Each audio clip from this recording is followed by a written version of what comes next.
live? We're live. Woo! Hi! Welcome Yeah. back to High on History. Ooh, coffee.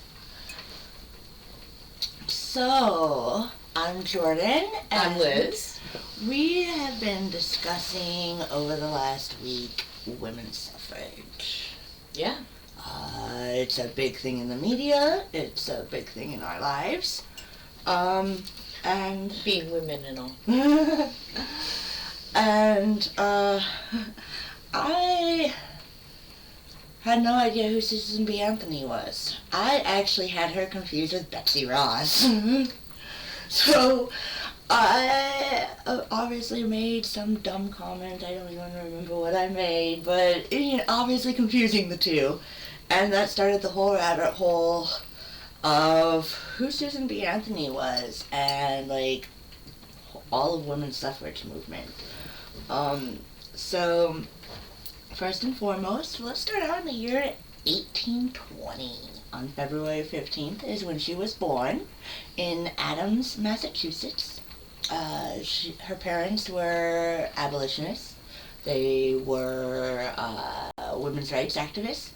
Pretty much what we would call a social justice warrior family. Nice. Yeah, strong roots. Yeah, she got to grow up a pretty cool life. She was exposed to the ideals of activism at a very young age. And she was a school teacher. She was a headmistress for a girls' school in New York for a little while through her early 20s and early adulthood. And then in July of 1848, we had the first Seneca Falls Convention. Actually, I think it was the only Seneca Falls Convention, but it was the first of the women's rights and women's suffrage movement getting together and gathering. A lot of abolitionists, including the big leader and formerly enslaved Frederick Douglass. He was in attendance, and it was organized by I always say her name's Candy. It's Elizabeth Cady Stanton. Yeah. I've definitely heard her name before. She comes up a lot. Yeah. Well, she was the one who organized it with a lady by the name of Lucretia Mott, I think is how you say her name. And they wrote out a list of demands called the Declaration of Sentiments.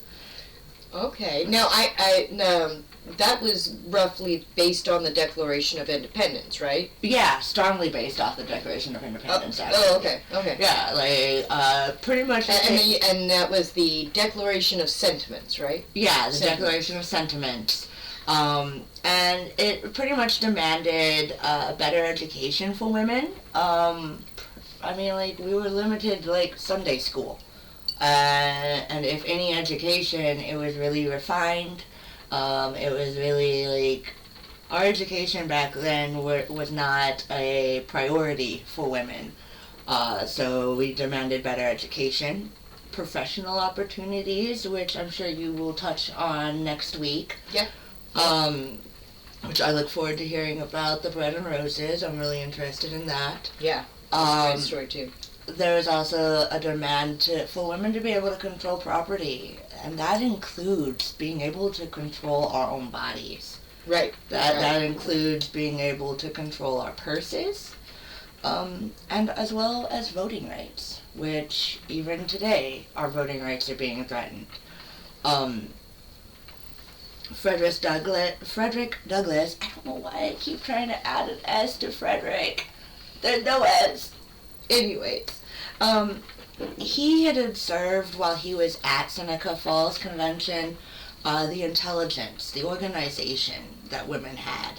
And in his newspaper, I believe it's either the North Star or the Northern Star. I don't entirely remember what the name of the paper was, but it was I think it was the North Star. Yeah. Yeah, I think I've read that. It was an anti-slavery newspaper that he published. And in that he observed, quote, in respect to political rights, there can be no reason in the world for for denying to women the elective franchise. And he pretty much meant when he said that we should have the right to vote. We should be able to... The elected franchise. In other words, be enfranchised. Yeah, that we are smart enough that we're pretty much we are smart enough to be able to cast what's the word I'm looking for? A... Ballot? Not necessarily a ballot, but like an educated vote. Right. Oh, okay. But I didn't want to use the word educated. Right, because education was part of what they were demanding. Yeah. Like over and over again, they used it against people. There used to be all these tests. That they would say, oh, you have to have a certain level of education, and then the tests were all stuff that only well-educated, right, largely white men would be able to pass. So yeah, that was definitely something. So around the time of 1851, Elizabeth Stanton and Susan B. Anthony became best friends. They were inseparable. They did a lot of traveling together. They were constantly giving demonstrations, presentations, organizing marches and protests. They were lobbying states to appeal certain rights and not appeal certain rights, but appeal certain acts. And by 1969, the two women together... 1869. I said 19. You did. What's the summer of 69? But like 1869. They founded the National Women's Suffrage Association, and that focused on particularly petitioning the government. They focused on appealing to states, like I mentioned, petitioning. They wrote plenty of articles, obviously going around and touring, giving their speeches. They also sacrificed their freedom. A lot of women spent some time in jail over this. But before I talk about some of the horrible things that the women had to actually go through, I do want to slightly touch on the 14th Amendment real quick, because this is going to be a big part of what I'm about to start talking about. Right. Now, the 14th Amendment protects rights and liberties of all citizens, including formerly enslaved. This grants citizenship, due process, and voting rights. It was ratified in 1868. Now, but... It turns out all citizens doesn't even a little bit really mean anybody. This is about to get ugly. Right. Yeah, you're absolutely right. That does not include women, and that does not include anyone of color. That is pretty much lower class white men. Right. So all it did was take voting rights out of the hands of white landowners. Yep. And give it to white men in general. Yep. Whether Including they were indentured servants who had gained their freedom, and any other... Kind of regardless of origin and status. Yeah.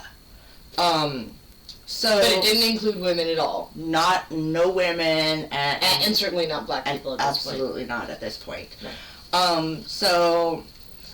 In 1872, just a couple years after the 14th Amendment was passed, which at that point, news got around really slow, so it took a while for a lot of news to get out, a lot of the amendments to be passed and whatnot. So, by 1872, this is what she really got famous for. I'm actually like, dude, Susan B. Anthony is such a spitfire, but she got arrested for casting a vote. Right. Yeah. Right. And like, she did register sort of registered properly, right? So, yeah, the fun thing about this is using the 14th Amendment that I mentioned. She actually threatened to sue the election board and got her way to vote. And she voted for Ulysses S. Grant. And you said a straight Republican ticket. Yeah. Right, because back then, Republicans were the ones defending what today I guess we would call progressive values? They were leaders in the abolitionists. They were leaders in women's suffrage movement. The Republican Party was definitely way progressive for their time. Yeah, at the time, and you know. Yeah. So how the mighty have fallen, right? So about I think what I had read said 2 weeks, 9 days, something like that. I read a couple different articles, and anywhere between 2 weeks and 9 days, the cops caught up with her. Right. Okay. So she registered to vote. Then she cast her ballot. Yep. And she was like, proud. Oh yeah. Yeah. Oh yeah. And like within 9 days, the cops caught up with her and arrested her. Oh yeah. They made a spectacle out of her trial too. Oh yeah. Of course they did. They charged her for knowingly, wrongfully, and unlawfully voting for a member of Congress, which she did vote for a member of Congress. She voted for president. It was, like we said, it was a straight Republican ticket. And she was obviously spent some time in jail and charged $100. Yeah, fine of, yeah. Which to her dying day, never paid. Yeah, not a cent. Not a cent. Yeah, they never got a penny out of her. Which, I mean, even back then, a penny was big. So, like, toast to Susan B. Anthony. Woo! To my new hero. Nice. So, okay. Now, we're going to talk about the 15th Amendment. This amendment came into play in 1870. And this was a good amendment for, again, not women. So, okay, what the 15th Amendment did was it granted the right to vote to all men, all male citizens, regardless of race, regardless of color, or previously being enslaved.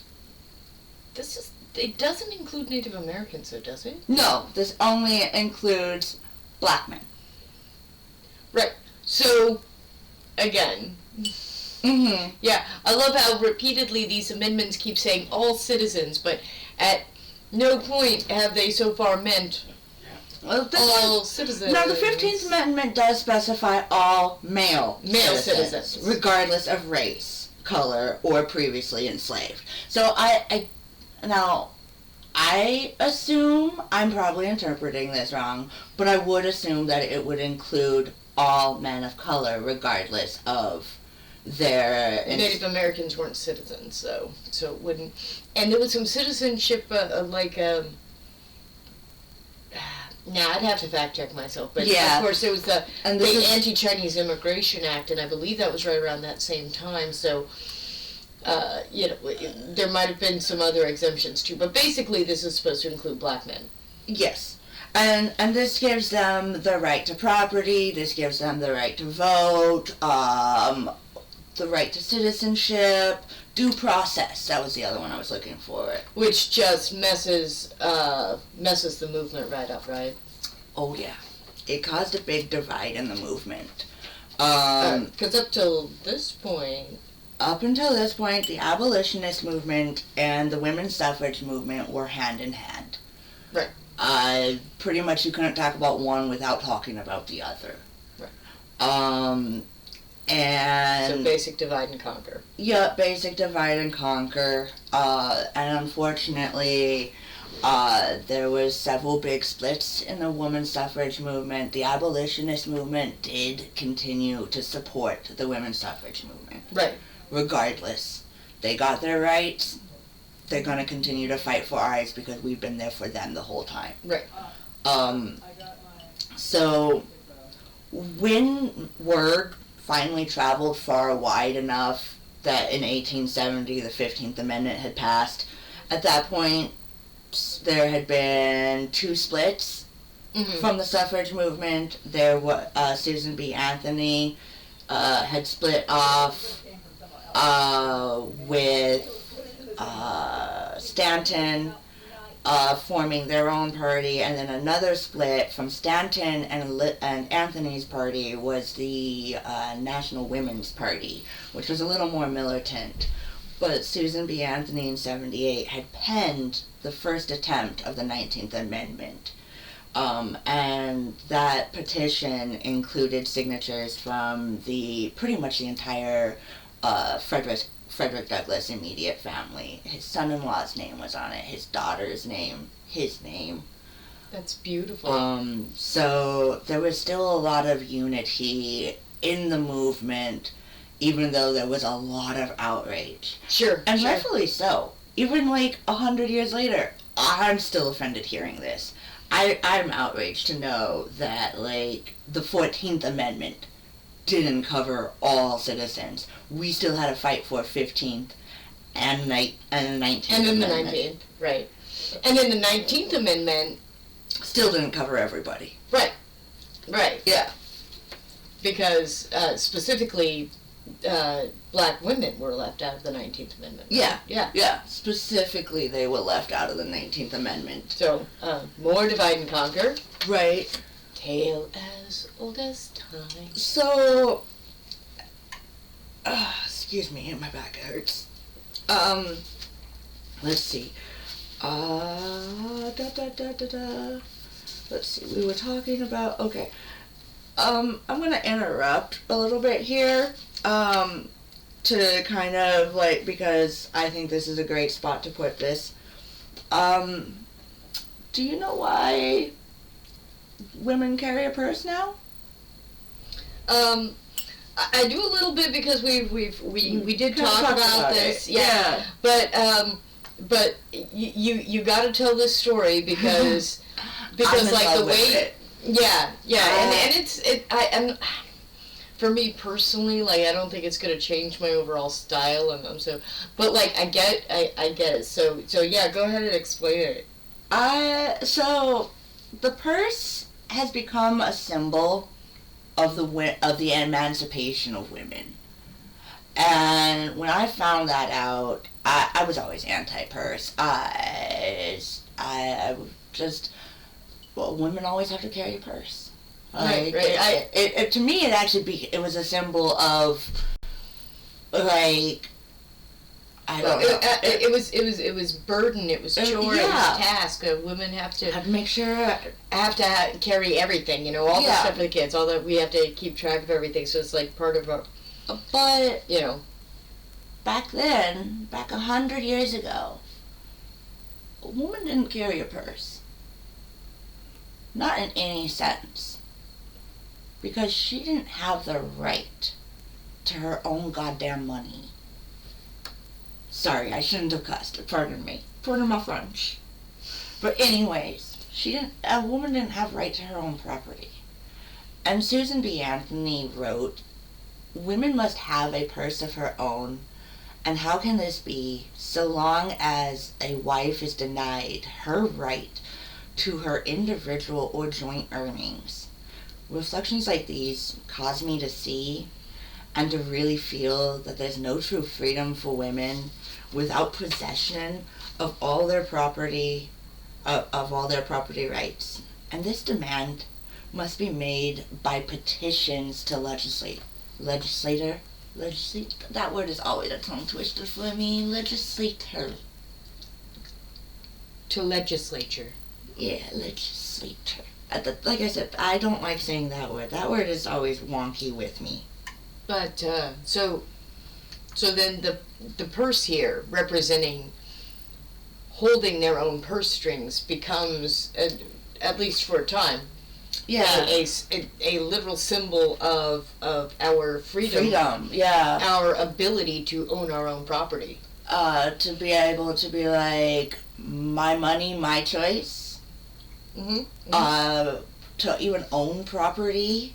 We weren't allowed to own property. We weren't allowed to do anything without a male's consent. Right. Well, and that goes all the way into the 1970s. Women couldn't get credit cards. Right. Yeah. So my mom was alive and an adult. Yeah. I mean, yeah, she's got gray hair, but she's not that old. Right? Yeah. And I realized that my grandmother, of course, lived most of her life without the ability to own the home that my grandfather built for them or have a credit card for just so long. My great-grandmother was somewhere throughout this story that I've been telling. That's beautiful. I don't entirely know what my great-grandmother's role was in the women's suffrage movement, but I do know she went to the marches. She was a voice. Mm. So not only does this story actually, like, this is kind of my family history too, in a way. That's wonderful. Okay, so go ahead. I'm sorry, I didn't mean to interrupt. But so, anyways, moving on to Susan B. Anthony's final years. Between 1900 and 1906 were kind of like her last Spitfire years. And in 1900 specifically, she had convinced, I personally think she bribed them, but she had convinced or persuaded the University of Rochester University to admit women. Now, the way she did this, and this is why I think she bribed them. Well, that's your word for it, right? This is my word, yeah, my word. The wiki says persuaded. Yes.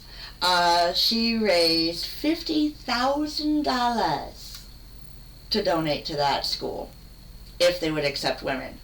Now, $50K, a lot of that came out of her life insurance policy. A majority of that actually came out of her life insurance policy. She straight just paid him off. Pretty much. Nice. Which is why I think she bribed him. Anyways. Persuaded. Now, and the reason why they used persuade, and it technically isn't a bribe, is eventually the university did pay back a portion of her life insurance policy. Oh, that's nice. Yeah, so, I mean, tomato. Right. It's a good investment. Yeah, so this Spitfire of a woman, at a ripe old age of 86, kicks the bucket on March 13th, 1906. She lived a great life. She did a lot for us. And to honor her life, to honor her movement, in 1979, Jimmy Carter? Carter, thank you. Yeah, I was gonna say Nixon, passed a little extra tidbit to the amendment. It wasn't really meant to be like a major law changer, but what he had passed to the 19th Amendment, besides changing its name to the Susan B. Anthony Act, was that she would be the first woman represented on U.S. currency, which is why we have the Susan B. Anthony dollar. Beautiful. Yeah. Now, I had mentioned earlier the National Women's Party. Right, the separation, a part of the separation movement between the 15th Amendment. Now, that party formed a protest organization was a protest organization founded by Alice Paul, and they was known as the Silent Sentinels. That screws with my mouth so bad. Or also known as the Sentinels of Liberty. It was 2,000 women that picketed and protested at the White House. Wow. Yeah. 2,000, that's a lot. Huge number. They all wore white. And I don't actually remember why they chose the color white. I don't know, but women in Congress still occasionally wear white today to symbolize various specific women's causes. Oh, okay. Yeah. Oh, yeah. This cool. Kind of been in the news a couple of times fairly recently. Oh, nice. Yeah. So on January 10th, 1917 is when they started protesting. They had really cool banners. I actually really like a lot of these banners. A lot of them were taunting the president, Woodrow Wilson, at the time. A lot of the banners would say, "Mr. President, how long must women wait for liberty?" Or, "Mr. President, what will you do for women's suffrage?" And my personal favorite? They compare him to the Kaiser William II of Germany. Oh, which, wow. At the time, I'm not going to touch German history. I'm just not going to touch German history. This is right around World War I breaking out. And you said they picketed there for a long... I remember you telling me they held out for 2 years. That is... Yeah. From 1917 to That's the kind of staying power that we're gonna need, you know. Yeah. Over 500 women were arrested. 168 of them served a good portion of their time. Served kind of hard time. Hard time, right. Yeah. So while these women were in prison, they were on a hunger strike. They were force fed. There was a lot of abuse, a lot of torture. They were harassed. And then specifically on November 14th of 1917, it's referred to the Night of Terror. And I only found this today. And I'm really actually kind of grateful that I only briefly found it today. It was horrifying what happened on the Night of Terror. Pretty much all the bad that you can imagine, right? All the bad. Yeah. I mean, I already mentioned abuse and torture. I mean, and it was the prison guards. Prison guards having their way. And so that and because of that night, all of the women who survived were pardoned and released. And that kind of helped push, after 42 times of being denied, the ratification of the 19th Amendment. Wow. Yeah. But but that didn't happen until 1920, a year after, almost 3 years after the Night of Terror. Wow. Yeah. Wow. Yeah. And from 1917 to 1920, it was denied 42 times by Congress. Wow. Yeah. And actually what changed the vote, what finally passed it, was this young new, I think he was a Republican. I forgot to write his name down. It was Henry... Henry Bow... but I don't know. I think his name's... I think it was Henry something. But he was talking with his mother, and he was actually going to vote against it in opposition of the 19th Amendment. And then it wouldn't have passed. Yeah, and then it would not have passed. But he talked to his mama, and whatever that sweet woman told him changed history. Wow. Yeah, and the 19th Amendment is the rights of citizens of the United States to vote. Shall not be abridged by the United States or any state on account of sex. 100 years it took for us to get the right to vote. Well, if not longer. Well, I mean, that depends on how you want to... Yeah. I'm counting it. But like from where we started, 1848, and then... But, no, there's a catch to this. Black women still don't get the right to vote. Still left out. Still left out. Black women don't get the right to vote. So this brings us still to the civil rights movement now. All the way up to 1964. Wow. Yeah. And that's kind of big. So... Yeah, explain why 1964 is big and important to the right now. Because we were talking about that earlier, too, the Voting Rights Act, right? Yeah. So the Voting Rights Act today, from 1964 has actually just been attacked as of 2013. I believe the exact date that it was attacked was June 25th. I had that date memorized.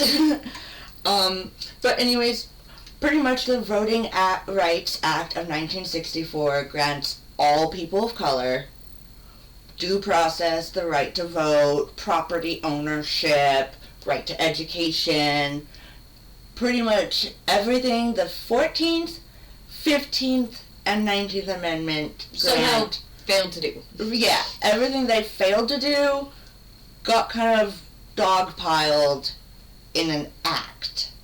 Yeah, and then it's not an amendment. Not even a proper amendment to the Constitution. So I'm going to backtrack and rewind real quick because I think this is a really important statement made by a woman by the name of Adela Hunt Logan. Oh, right. Yeah, dude. I wish I touched a little bit more on her. This quote just showed up randomly, but she said, if white women need the vote to protect their rights, then black women, victims of racism and sexism, need the ballot even more. And she said that, I want to say almost 100 years before. I want to say she said that during the Seneca Falls Conference. Yeah. She said it almost 100 years before women of color got the right to vote. Amazing. Yeah. And as we were just mentioning, how the Act of 1964 is being threatened. So what the Supreme Court actually ended up deciding, because I had to find this out, and I'm pissed. So basically the decision was that it is unconstitutional to use the coverage formula that was determined in the original 1964 Voting Rights Act to determine which jurisdictions are subject to pre-clearance requirements. And what I found that summary meant, in other words, was it allows states to enforce voter ID instruction laws based on populace and demographics.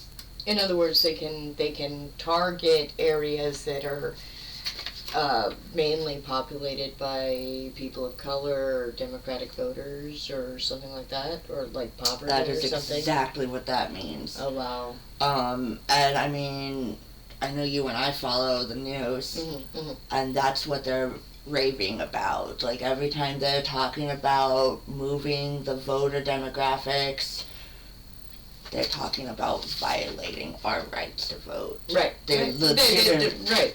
Yeah. Right. And the Supreme Court decided that it's okay. Yeah. Yeah. And yeah, no, so to this day, our rights are still being threatened. It also kind of like puts a fine point on, we study history, and like you and I in particular, we're super fond of the really ancient history. We're gonna spend a ton of time on things that go as far back as Göbekli Tepe, Right. Because we love that stuff. But also, history is a living, moving thing. We're talking about, we started in 1848. Yeah, 1848 with the... And here we are, this is 2024. Yeah. And so nearly 200 years later, not quite, but almost 200 years later. Oh.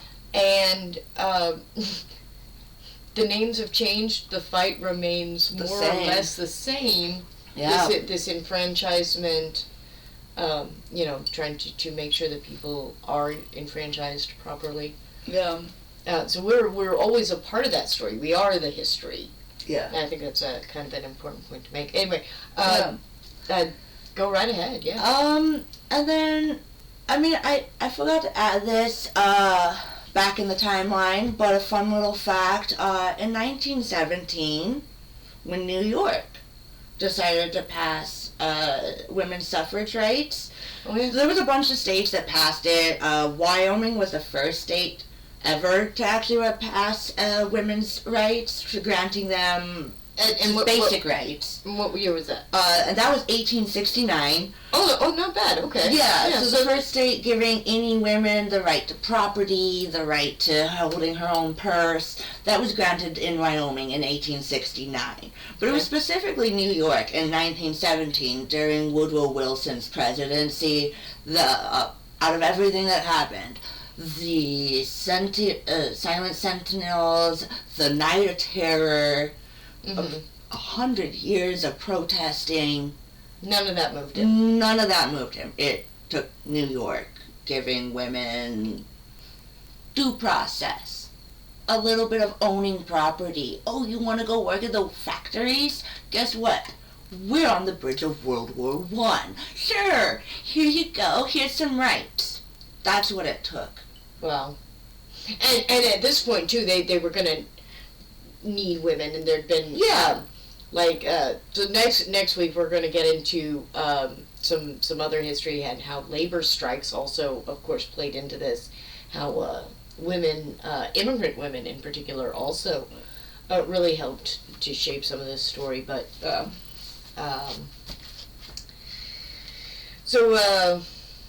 that's pretty much a wrap on history.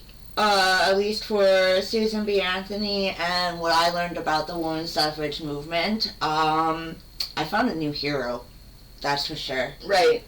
Yeah, she's definitely a spitfire. Yeah. And a fun little fact, this year in the Macy's Day Parade, women's suffrage movement was actually recognized for the first time ever. Oh, wow. In the Macy's Day Parade? Yeah. That's very cool. We were represented by the tallest balloon and her first appearance in the Macy's Day Parade as well. Susan B. Anthony's? No. Who's her? Not we. Macy's Day Parade decided to use Minnie Mouse. Oh, that's so kind of cool. I woke up and missed it. I wanted to see it. I was so excited because I had spent literally a week and a half working on this project, and then the news the night before had announced that Minnie Mouse was going to be represented for the women's suffrage movement. And you missed it. I woke up in time for Santa. Whee! I mean, yeah, okay. Yeah. Well, thank you so very much for sharing. Next week, I'm going to be talking about Helen Todd and Rose Schneiderman, and a little bit about how the labor movement intersects the women's suffrage movement also. So I can't wait. I want to unionize so bad. Whisper the call center. Thanks so much for joining us. If you haven't yet and you enjoy what we're doing, please like, share, subscribe, and we will see you guys next week. Thanks so much. Bye. Have a great day. Oh, live long and prosper.